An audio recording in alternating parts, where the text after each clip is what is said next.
শিক্ষার্থীদের সেই ঐতিহাসিক বহুল প্রত্যাশিত প্রোক্লেমেশন অফ জুলাই রেভলিউশন অথবা ডিক্লারেশন অফ সেকেন্ড রিপাবলিক নিয়ে নতুনভাবে ধোঁয়াশা তৈরি হয়েছে। দর্শক, যেই মুহূর্তে সারা বাংলাদেশ থেকে লক্ষ লক্ষ তরুণ, লক্ষ লক্ষ বিপ্লবীরা বাস যোগে, লঞ্চ যোগে, ট্রেন যোগে ঢাকার কাছাকাছি চলে গিয়েছে অথবা কেউ কেউ সকালে রওনা করবেন, ঠিক সেই মুহূর্তে বাংলাদেশে রাতেই নাটকীয় সিদ্ধান্ত সরকারের পক্ষ থেকে বৈষম্যবিরোধী ছাত্র আন্দোলন নাগরিক কমিটির জরুরি মিটিং। অলরেডি গুজব ছড়িয়ে পড়েছে যে আগামীকালের জুলাই ঘোষণাপত্র 31শে জুলাইয়ের যে ঘোষণা দেওয়ার কথা ছিল, 31শে ডিসেম্বর যে ঘোষণা দেওয়ার কথা ছিল জুলাই রেভলিউশনের ঘোষণাপত্র, সেটা হচ্ছে না, স্থগিত করা হয়েছে। এটা ছড়িয়ে পড়েছে। আবার বৈষম্যবিরোধী ছাত্র আন্দোলন নাগরিক কমিটির নেতারা জানাচ্ছেন না, এরকম কোনো সিদ্ধান্ত এখনো হয়নি। কেউ কেউ বলছেন যে স্থগিত করার সিদ্ধান্ত মেনে নিব না, এটা ষড়যন্ত্র। নতুন একটা জটিলতা কি হতে যাচ্ছে? টান টান উত্তেজনা। দর্শক, এই টান টান উত্তেজনার সূত্রপাতটা হয়েছে মূলত মাননীয় প্রধান উপদেষ্টার প্রেস উইং এর পক্ষ থেকে একটা ঘোষণার মধ্য দিয়ে, যেখানে বলা হয়েছে জুলাই গণঅভ্যুত্থানের ঘোষণাপত্র তৈরি করবে সরকার। জরুরি প্রেস ব্রিফিং এ প্রেস সচিব একথা বলেছেন, সরকার ঘোষণাপত্র তৈরি করবে, দ্যাটস ইট, হয়ে গিয়েছে, অতএব বাচ্চারা হলে ফিরে যাও, সরকারই করবে। একদিন আগে প্রেস উইং এর পক্ষ থেকে বলা হলো সরকারের সাথে শিক্ষার্থীদের ঘোষণার কোনো সম্পর্ক নেই। এখন আবার বলা হলো যে সরকারই তৈরি করবে। এটার ব্যাখ্যাটা কি? তারপরে কি হবে, কি হওয়া উচিত সেটা আসে। প্রথমে একটু খবরটা আমরা দেখিনি। দর্শক, অন্তর্বর্তীকালীন সরকারের পক্ষ থেকে জাতীয় ঐক্যমতের ভিত্তিতে জুলাই গণঅভ্যুত্থানের একটি ঘোষণাপত্র তৈরির উদ্যোগ গ্রহণ করা হয়েছে। জুলাই গণঅভ্যুত্থানের মধ্য দিয়ে গড়ে ওঠা জনগণের ঐক্য, ফেসিবাদ বিরোধী চেতনা ও রাষ্ট্র সংস্কারের আকাঙ্ক্ষাকে সুসংহত রাখার জন্য এই ঘোষণাপত্রটি গৃহীত হবে। এর মানে শিক্ষার্থীরা যা চায়, তাদের যে প্রত্যাশা, সেটা সরকার পূরণ করবে বলে সরকার বলে দিল। বিষয়টা তো এরকমই অনেকটা। দর্শক, এর মধ্যে আমি একটা বড় ইতিবাচক বা তাৎপর্যপূর্ণ দিক দেখি।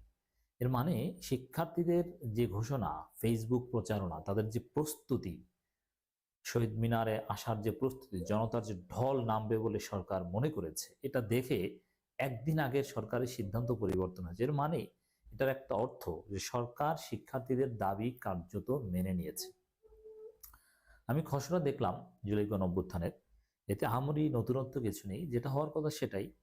তবে এই যে সরকারের পক্ষ থেকে জুলাই গণঅভ্যুত্থানের ঘোষণাপত্র তৈরি করবে, এর মধ্যে আমি যে সুখবরটা দেখি সেটা হচ্ছে হয়তোবা সরকার কিছু ঐক্যমতে যাওয়ার চেষ্টা করবে, বিএনপি, জামাত বা স্টেক হোল্ডারদের সাথে আলাপ আলোচনা করবে, তারপরে একটা বিপ্লবী সরকার গঠনের সিদ্ধান্ত নিতে পারে, যেটা হচ্ছে বিপ্লবীদের, তরুণ প্রজন্ম, শিক্ষার্থী জনতার মূল প্রত্যাশা।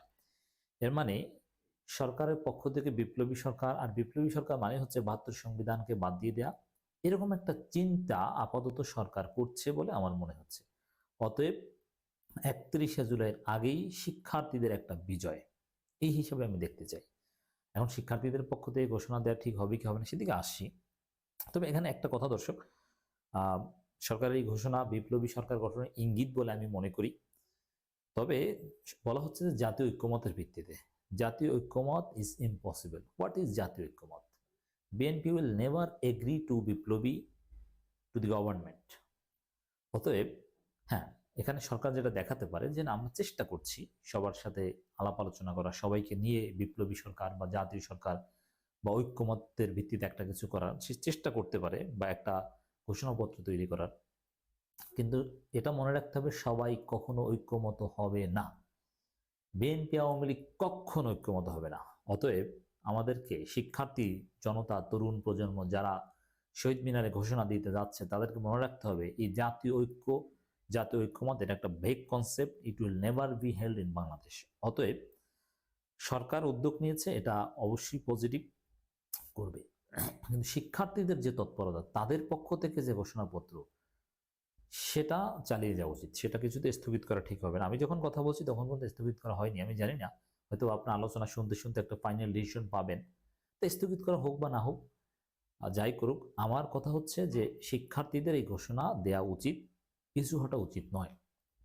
বরং শিক্ষার্থীরা যে ঘোষণা দিবে হ্যাঁ, সেটা সরকারের ঘোষণাপত্রের সাথে একটু সিমিলারিটিস বা ডিসিমিলারিটিস থাকতে পারে, কিন্তু চাপ প্রয়োগের জায়গাটা অব্যাহত রাখতে হবে, কারণ জাতীয় ঐক্যমত কখনো হবে না। তবে সরকারকে জাতীয় ঐক্যমতের চেষ্টা করতে হবে, এটা একেবারে স্বাভাবিক। ৩০ ডিসেম্বর রাতে প্রধান উপদেষ্টার কার্যালয় যমুনার সামনে এক জরুরি সংবাদ সম্মেলনে তথ্য জানিয়েছেন প্রেস সচিব শফিকুল আলম। শফিকুল আলম এই যে একদিন আগে বললেন যে এই ঘোষণার সাথে সরকারের সম্পর্ক নেই, এখন সরকার ঘোষণা দিয়ে বোঝা যায় শিক্ষার্থীদের প্রচারণায় কাজ হয়েছে। শফিকুল আলম বলেন, গণঅভ্যুত্থান নেতৃত্ব দেওয়া বৈষম্যবিরোধী ছাত্র আন্দোলনে অংশগ্রহণকারী সব শিক্ষার্থী, রাজনৈতিক দল ও পক্ষের মতামতের ভিত্তিতে ঘোষণাপত্রটি প্রস্তুত করা হবে। এতে জুলাই গণঅভ্যুত্থানের পরিপ্রেক্ষিতে ঐক্যের ভিত্তি ও জনগণের অভিপ্রায় ব্যক্ত হবে। যদি ওইরকম সবাই একমত হবে না, মতামত নেওয়া হবে, বাট সবারকে নিয়ে করতে হবে এটা জরুরি নয়। সরকার ঘোষণা দেবে, সবাই মানতে বাধ্য হবে। তবে শিক্ষার্থীরা তৎপরতা চালিয়ে গেলে তাদের প্রত্যাশাটা সরকারের মাধ্যমে পূরণ হবে এবং হওয়ার সম্ভাবনা আছে বলে আমরা মনে করি। বিপ্লবী সরকার করতে হবে, সরকারকে বাধ্য করতে হবে, ৭২ সংবিধান বাতিল করতে হবে। তিনি আরো বলেন, আমরা আশা করছি সকলের অংশগ্রহণের মাধ্যমে কিছুদিনের মধ্যে সর্বসম্মতিক্রমে ঘোষণা প্রস্তুত করা হবে এবং জাতির সামনে উপস্থাপন করা হবে। উল্লেখ্য, এখানে সরকার যে সিদ্ধান্ত কিছুদিনের মধ্যে, এখানে শিক্ষার্থীদের পক্ষ থেকে একটা আলটিমেটাম দেওয়া হতে পারে যে আমরা জনগণের পক্ষ থেকে যে ঘোষণাপত্র দিলাম এটা সরকার এক্সিকিউট করুক, বা সরকার এটাকে মডিফাই করে 15 দিনের মধ্যে, 10 দিন বা 1 সপ্তাহের মধ্যে এটা করুক, এরকম একটা সিদ্ধান্ত দেওয়া উচিত। তো দর্শক, হঠাৎ করেই 31 ডিসেম্বর নিয়ে নতুন সমীকরণ, টানটান উত্তেজনা, এর মধ্যে আমি সুখবর দিচ্ছি আপনাদেরকে যে সরকারি বিপ্লবী সরকার ৭২ সংবিধানের বাতিলের দিকে যেতে পারে ইনশাআল্লাহ।